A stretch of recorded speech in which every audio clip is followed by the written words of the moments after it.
Hi, Fiso. How are you? I'm great, and how are you? I'm good, man. It's nice to catch up with you again. I know we've had two great chats of late, and then you mentioned that you were launching your own podcast. Yeah, I was asking you what inspired you to consider launching your own podcast? Um, what actually inspired me to try and create my own podcast was the fact that I think there are many podcasts of which there are many of them actually are deviating from what I think are serious challenges that youth are experiencing in this now generation. So yes, they are good podcasts. Yes, the setting is nice. Yes, the equipment are good. But again, I think the focus or maybe their storyline is not exactly relevant to the challenges that the youth are actually dealing with on a daily basis. All right. If your podcast had one core message or mission, what would it be?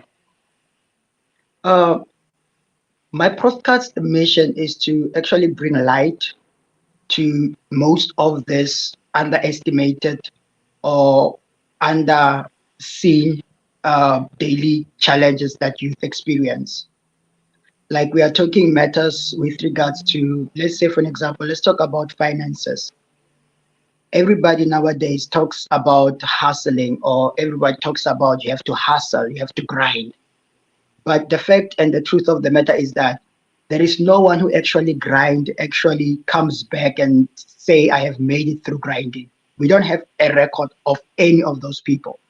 But rather the message of which I'm trying to bring with my own podcast is that if you can live a purposeful life, if you can find your purpose, if you can find actually your interest and find a way of which your interest can actually benefit you, then I think people can actually live a purposeful life instead of saying I'm a hustler, instead of saying that you have to grind. Because if, for example, we can take a mental leaf or mint, and at the moment you can grind it on your hand, there is nothing that comes out of it except the odor, the smell.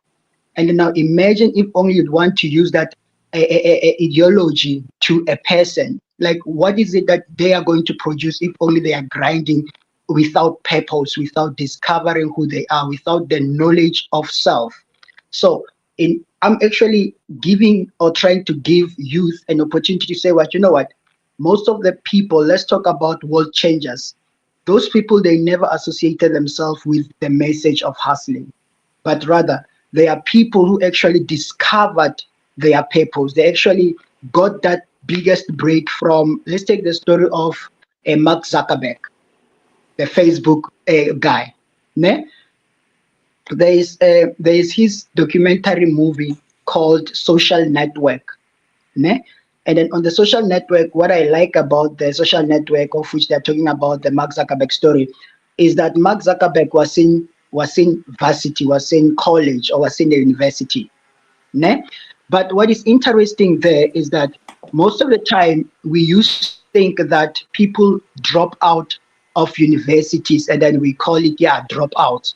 But in actual senses, they are not actually dropping out, because the people who associate themselves as school dropouts are people who were busy with a certain career and then they encountered something bigger than their career, and then that's where they stepped out and took another direction into pursuing what they've discovered in the college. That those people we call dropouts. But for our people, they associate themselves as dropouts, but all to find out they're not actually dropouts. They're people who stopped going to university due to finances, sometimes due to, let's say, maybe one of the sisters got pregnant and they couldn't continue with their education. Those are not dropouts. Dropouts are only people who were pursuing a certain career and then they discovered something greater in that stream of learning and then they started pursuing that thing. Those are dropouts. That is why we have Mark Zuckerberg. He discovered Facebook, irrespective of whether the Winklevoss came with an idea or what. No, we don't care about that. But what we care about is how he actually made this whole system work. Check the story of Jeff Bezos. check the story of Steve Jobs. Those people were like computer techs, and then now someone came in their schools, came in their class with an idea, and then they just know what, I'm taking this. So the reason I'm saying this is that most of our people, they must realize that you can do everything, but only one thing is important, and only one thing you must pay attention to. And then that's actually realizing your gift. I think it is also in the Holy Scriptures that education is not necessarily the key to success, but rather your gifts and talents will put you before kings and queens of this earth. So now, if people are taught on how to recognize their gifts, and if people are taught on how to recognize their talents, I believe that's the key to success. And in the podcast, I'm actually giving them those tools on how they can actually discover and live a purposeful life. Wow. All right. Who are the audience you hope to reach, and why them? As I've mentioned, youth, and then the reason again for that is because our youth are really struggling. It's sad because last time I think I saw that at the moment we are standing at, is it 44 point something percent unemployment rate, né? And then it's a challenge, and then we cannot complain but still add into the challenge. Now the question is, how do we at least find a way that can actually build youth and actually give them the mindset of saying, you know what, the government doesn't owe you anything, but rather you have your hands, you have your brains, you are like, you have your feet. If only you can encounter information that is on the internet. Yes, you cannot read. Yes, sometimes you have excuses to read. But if only we communicate some of this information and you just give us your attention through listening, don't you think your life can transform? So the message that I'm bringing to the youth audience and to the young adults audience, I'm saying to them that yes, we can all debate, yes, we can all strike, yes, we can all speak, but execution, if it's not there, then at the end of the day, we are repeating the same Amanda Viva, and at the end of the day, we are making too much noise but less impact. Execution is important. We can have dreams, we can have ideas, but as long as we are not executing those dreams and those ideas, we are actually wasting our time. I believe that our parents have fought, and yes, they have fought for whatever system that existed before us. I don't even want to talk about it. But now, if only we can go back and talk about how life is not fair, how the whites have privileges, at the end of the day, we are going to die, and then we are not making any serious impact in our lives. But rather, if we encounter important and good information, not through reading because we're going to have excuses, but rather through just listening for that 30 minutes, for that 20 minutes, for that 10 minutes, I believe that we can radically make an impact in our daily life, because money is too much. But the question is, how do we really access it? So that's the message I'm actually bringing to the youth audiences, young adults, and also little children, just by saying to them that, guys, the future is not a gift, but rather the choices that you make each and every day. That is your future. I have a question for you from the comment section. Are you okay if I ask you? Yes, please. All right. So let me just open this up. Okay, this is from Reshchetan. Hi, Fiso. With the world in a turmoil and country in a mess, what are the suggested solutions to help the situation? Oh, yeah, that's an interesting question. That's an interesting question. And then now, if only let's talk transparency. Ne? I'm not a what is it, conspiracy theorist or what of some sort. But what I'm trying to say is that yes, there is no transparency. But if only we can focus on the whatever challenges that are happening in the world and forget about where we at the moment, that's where the challenge comes. We hear it from the Holy Scriptures that says in the last days, this and this is gonna happen. So now each and every time I'm telling my peers that, you know what, when these things that have been written in the holy book are happening, Mina, I'm glad, because that means the holy book can be trusted. And not only that, but rather we are approaching and we are in the closed, in the end times. You see that, ne? So what we can talk about also is the fact that if only we can say this and this is what is happening, who are at fault, who is not at fault, or who is doing this or who is not doing that. How about we just come together and say, with all this happening, of which they were long prophesied, or people have foreseen these things that are going to come. What if we just say the solution might be, let us come together and pray and say, Lord, as long as it's not happening within my family, as long as it's not happening within my culture, within within my circle, let it happen there, because we cannot stop it. Because if only we can say this is how we can stop it, that is us actually saying that we are against what the Holy Scripture is saying. So as they are unfolding, Mina, I can say that transparency. I am not what's it, a conspiracy theorist, but rather, if only there were too much conspiracy and too much transparency, then we can therefore blame the person saying, yeah, you are the start of this, you are the initiator, and what. But apart from that, let us come together and say, this is what the Holy Scripture has said. And as the events are unfolding, Lord, thank you that they are happening as they were prophesied. And then now our responsibility is to say, Lord, when the time comes, find me, my loved ones, in a place whereby we are kept well nourished and well protected. That is what I would say. I don't know if that offers a solution or what. Sure. What topics are you most passionate about exploring through your episodes? The topics that I'm excited about, it has to be money.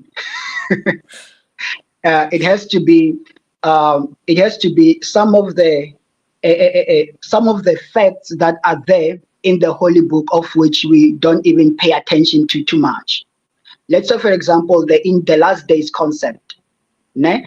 Again, let's with regards to money, um, what actually was interesting to for me to discover was the crypto side. You know the cryptocurrency, and Yeah. then the news within the cryptocurrency, the like everything cryptocurrency. Like, believe you me, I first heard about cryptocurrency. It was I think it was 2022 from a friend.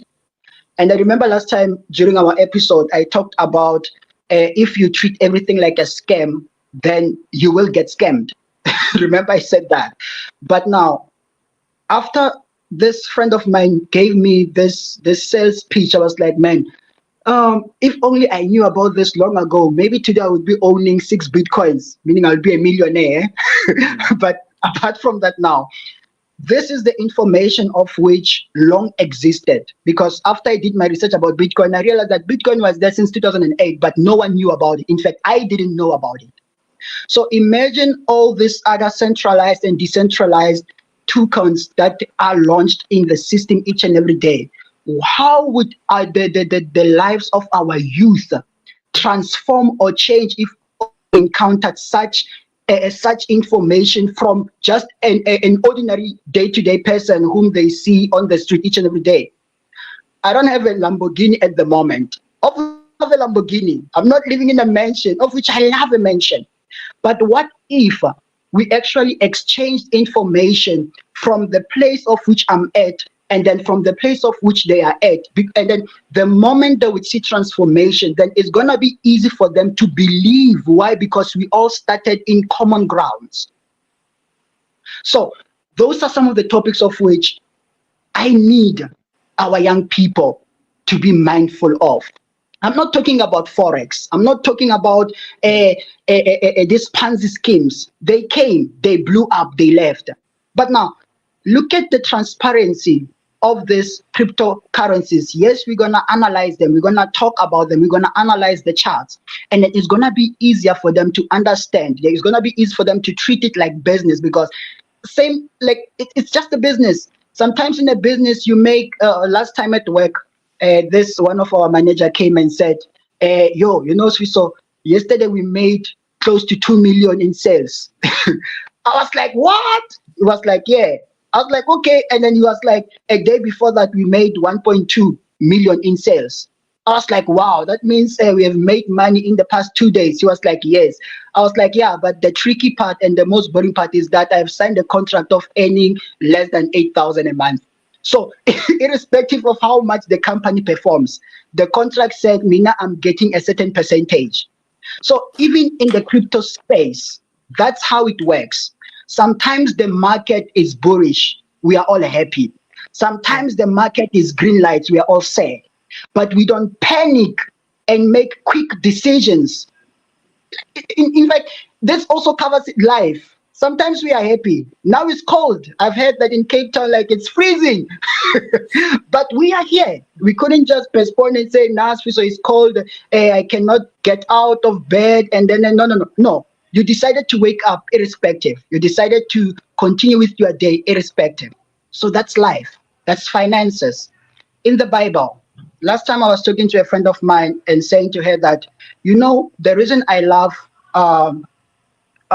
white churches is because they are more thoughtful of their youth and their whole congregation.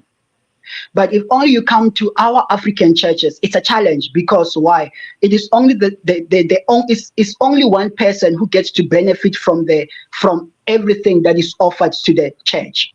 And then that becomes a problem for individuals, and most especially the youth who are not working. So if only we bring to the attention that as much as the white church are actually making a salary for their unemployed youth who are committed to their services, why don't African church do the same? Why must it always be one person who benefits from whether tithe or whether offering? I don't care. Or whether gifts they present to the church. I don't care about all those stuff.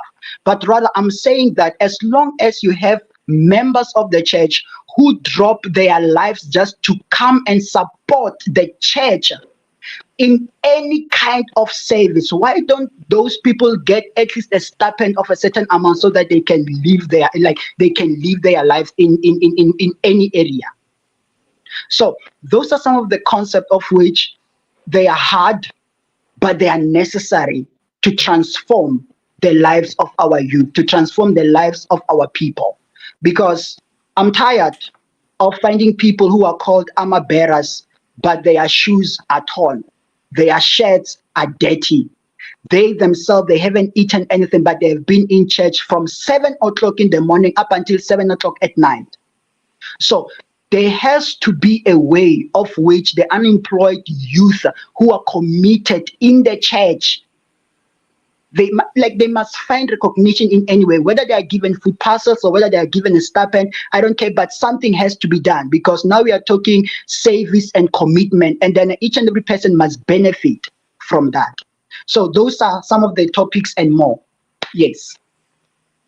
All right. Have there been any life experiences that pushed you to want to speak out or create conversations publicly? Yes, that's true. And yes, there has been some events of which actually pushed me to want to a message to the audience. And then one event in particular has to be this one that happened recently. When it comes to faith, when it comes to faith, everybody has a way of how they actually believe, or the way of which they can take criticism. Do you remember last time we talked about judgments and stuff like that? And then I've mentioned that for some people, it's not about judging them, but rather it's about not understanding what they have been through, and then for that it's easy for us to criticize. Remember, I mentioned that on After Victory Meal, and I said that For some people, since they think they know you, automatically they won't buy the after victory mail just to read it. They buy the after victory mail because they want something that they can criticize on. Yeah, this is a mistake. This is a mistake. And I was like, no, no, no, no. Don't buy the after victory mail because you want that you want to see the mistake. Buy it, don't correct it. That's what I said.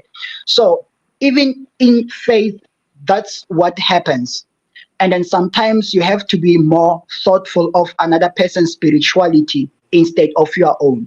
Because when you know your relationship with God, and once you know the relationship that you had with God or the relationship you have with any other person, then it is easy for you to protect the people from the other people of which you think they are not good for them, or they are just coming in their life just to take and to leave them miserable. So what I'm saying to my audience is that uh, this is an opportunity for you to be able to actually decide, not only using the heart but using the mind, because at some point we tend to vice versa the things and claim that, yeah, I have double hearts. This heart says I should do it, this heart says I shouldn't. And in actual senses, you only have one heart. But now you have to find a way of which you can connect between your mind, your heart and your mind, and make a decision that's not only selfish, but a decision that will also benefit the people who are coming after you. So there were events of which actually wanted to make me quit. There were moments of which I would be so sad, in a way that I would just get inside my room and lock the door and actually cry up until I sleep. And then now, if only I would decide to cry and forget about it without educating the next people on how they should do if they encounter a certain thing, that means I'm selfish. But rather, if only I come and say, my friend, I've encountered a situation like this, and this is how I was able to overcome. So now I'm actually doing what? I'm actually inspiring you that irrespective of the season or irrespective of the mess or the challenges that you are in, there is still a way. And if only you apply these ingredients to that challenge, then you are able, or you will be able to get out. Because it worked for me, I believe it will definitely work for you. Wow. All right. What would make your podcast different from others in the same space? Uh, Most of the podcasts I have listened to, I haven't had a podcast that actually deal with a person personally. Um, yesterday while I was coming from work, I was reading this TikTok picture clips and stuff like that, and then this one person actually asked ChatGPT on how will the Antichrist emerge, ne? And then it was interesting because one of the one of the statements said that uh, he will come as comfort. And then now, if he comes as comfort, it means now most of the people will run to him thinking that this person has a sense of remedy. Because it has to make sense, because if only it says billions of people will run to him, that means this person won't be scary. He won't be scary if only it will be a person. But rather, every person would fall in love with him or will fall in love with it. I don't know. But the fact of the matter is that if only this person would offer them comfort, but at the end of the day, stealing their joy, then those people will remain miserable, and they will be without, what is it, without hope for what is to come. So most of the podcasts I've heard, they don't deal with people personally, but rather they deal with challenges and forgetting that those challenges affect day-to-day people. And now, if only we can get connected through something more than a podcast, I believe that people's life can radically be transformed, apart from making views or making sales. But what, like, but what? But a personal encounter thing, a personal relationship thing. I think last time when we talked about marketings for After Victory Mail, I've mentioned something like people has to love you or people have to like you so that they can be able to receive your product. So it's something like that. But now, in the context of a podcast, it doesn't have to be them actually doing vice versa, but it's actually them actually being able to engage and relate with you. And then if only they can be able to relate with you, it is easy for them to actually practice what you suggest, for them to practice what you are saying. So if only I can put in the personal engagement element to this podcast, I believe that people can relate, not only from like people can relate because when we talk about people, we are talking about everyday working, struggling people, youth, everyone who is up and down trying to find meaning to their lives. Yes. Do you plan to include guests? And if so, what kind of people would you love to feature? Um, first thing I would like to feature you. Cool.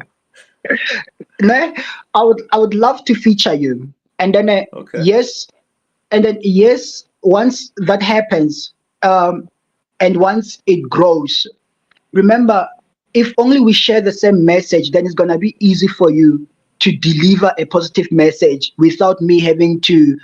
What was he saying? No, no, this is not good. Yes, this is good. No, why? Because we are actually driving the same purpose and the same mission.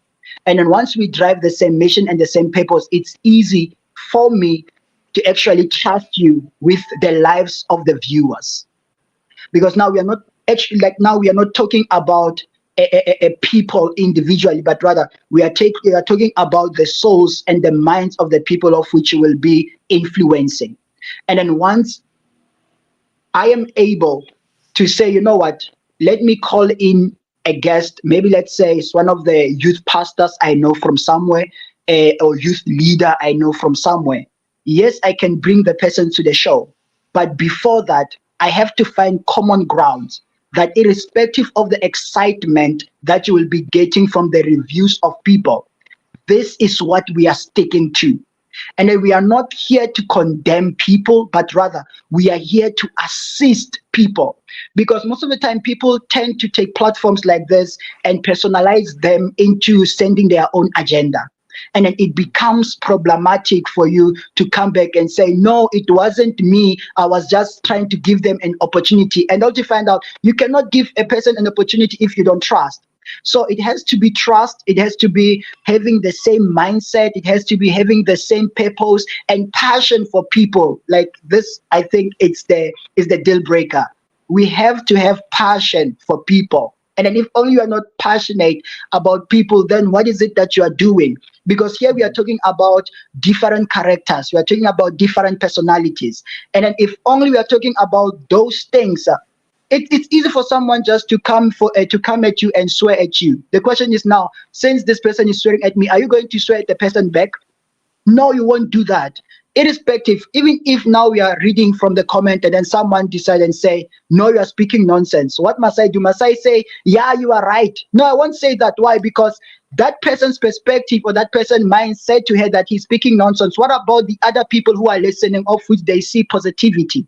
So we don't focus on the negativity, but rather we are focusing on the positive side and also paying attention to the negative side, trying to resolve it, because people's views are not the same, but we cannot get stuck to a one person's view and automatically say, yeah, we are shutting it down. Someone said it's boring. No, we cannot do that.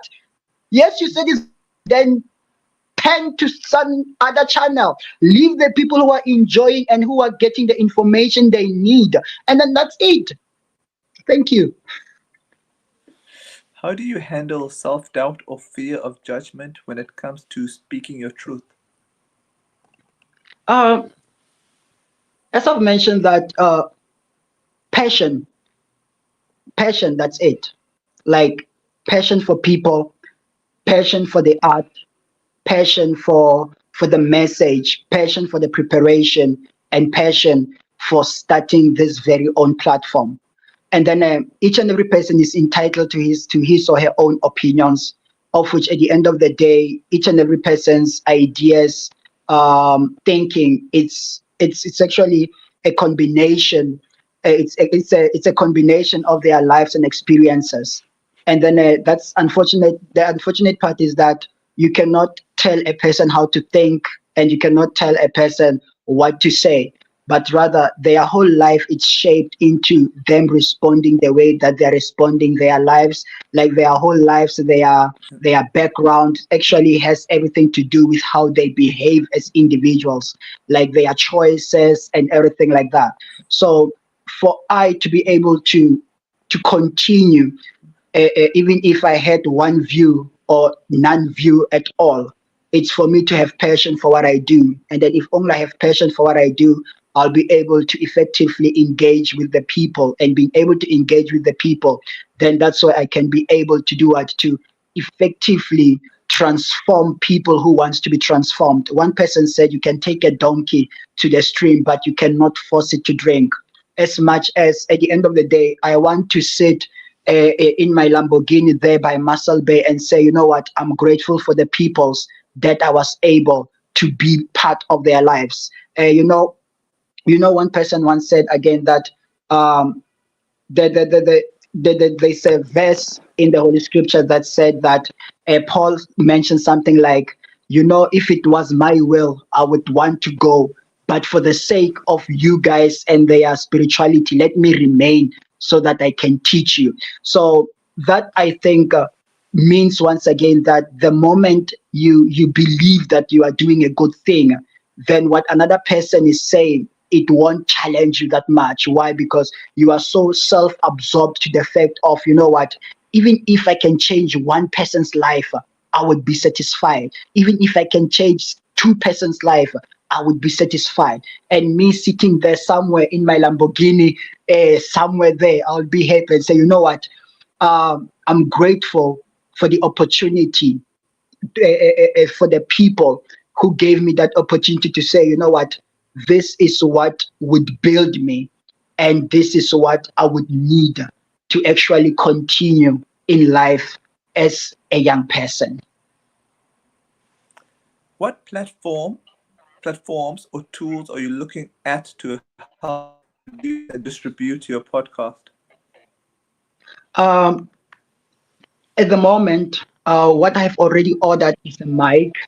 It's a nice headphones like yours, and the audio editor, the video editors and stuff like that. Those are the tools that will make it easy.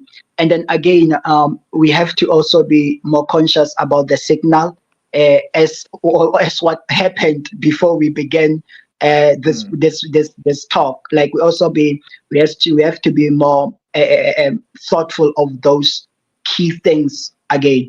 And then now I have to find a way, because I'm planning to, to upload the videos every Thursday. And then if only I'm making them every Thursday, it means sometimes I wouldn't have the time to just sit and talk, but rather I must find a way to record in advance and be able to once again be present to do what? To answer the questions as they come, to appreciate the likes, the comments. So it has to be something, it has to be something that won't be just for now, but something that will build going up. Yes. All right, my final question to you is, if your first episode had a title, what would it be and why? Oh, that's an interesting one. And then if the first episode would have a title, uh, and why, the title would be How It All Started. And the reason for that is because each and every journey, or each and every coin, has two sides. And then now this is an open communication or an open chat, because how it has started, it has to be again, um, it has to be again the fact of saying, from point A, that's where you actually pause, get all the information you need to advance to point B. Ne? And then once you're at point B, you don't celebrate the mistakes, but rather you celebrate the lessons you got from point A to point B.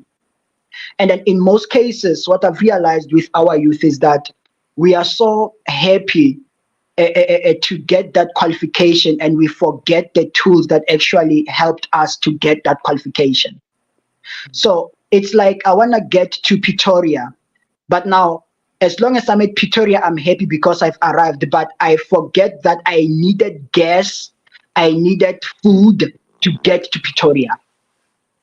So that's how I would that's how I would put it in that context, saying that, guys, don't be too occupied with wanting to get that qualification, but rather be happy because you are awake. And once you are awake, be happy that you were able to get something to eat. Be happy that you still have a roof under your head. Be happy that at least you still have a flushing toilet. Be happy that now you still have people to call your family. And then as you go around that, be happy that you still have the brother who still believe in your goals and support you. Be happy that you have your mother who still prays for you. And once you got all that, and you'll be like, wow, look at how far I have come. And that's where you'll be like, you know what? The people who have been in my life, or the people who are in my life, this is our win, not my win, because I wouldn't have got it if only I didn't have all those things. So sometimes I believe, or sometimes I think, that our greatest challenge is realizing where we are at. That is why we find it difficult to get to where we want to be. Why? Because it's like we wanna get to step number 10, but we wanna jump number two, number three, number four, and then that's not how it works. If only I come to you and say thank you for a great a chat, that automatically unlocks you on saying that, yo, what can we do next? What is it that we can catch up with next time? What is it that we can talk about? But it all starts with me saying what? Thank you for our two previous chats before this one. And then I know that if something comes up, I will be on your mind saying, no, no, no, Sifiso can do this. Sifiso might talk some sense into something like this. And then from that point, that's where we can all learn and grow from each other. That's what I believe. So from point A to point B, you must be able to just acknowledge the people that helped you, and then believe that the same people who have helped you, once you want to go from point B to point C, then it's going to be easy for them to also assist you, whether financially, whether in prayer, whether them being there for you. But it all starts with realization that, you know what, this is how it's going, and this is how it all started. And it's a process, it's a journey. We learn mistakes, we grow, we develop, we cry, we are happy, it's cold, it's summer, we go for a swim, we don't eat ice cream, we eat ice cream. It's all a journey. Yes.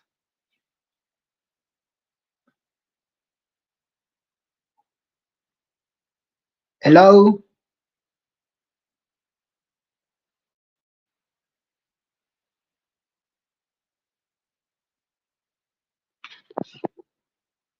Hello.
Hello. Sorry about that. You can just give me the part that I missed out when I disappeared because of network issues.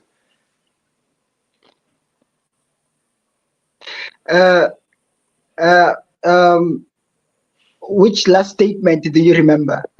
Yeah, you said something about point A to point B. Hello. Yeah, you mentioned about point A to point B. Yes, yes, yes. Point A to point B. Yeah. So, so if we can really be able to acknowledge and appreciate the people that are there assisting us, then I believe it's gonna be easy for us to actually proceed or go forward.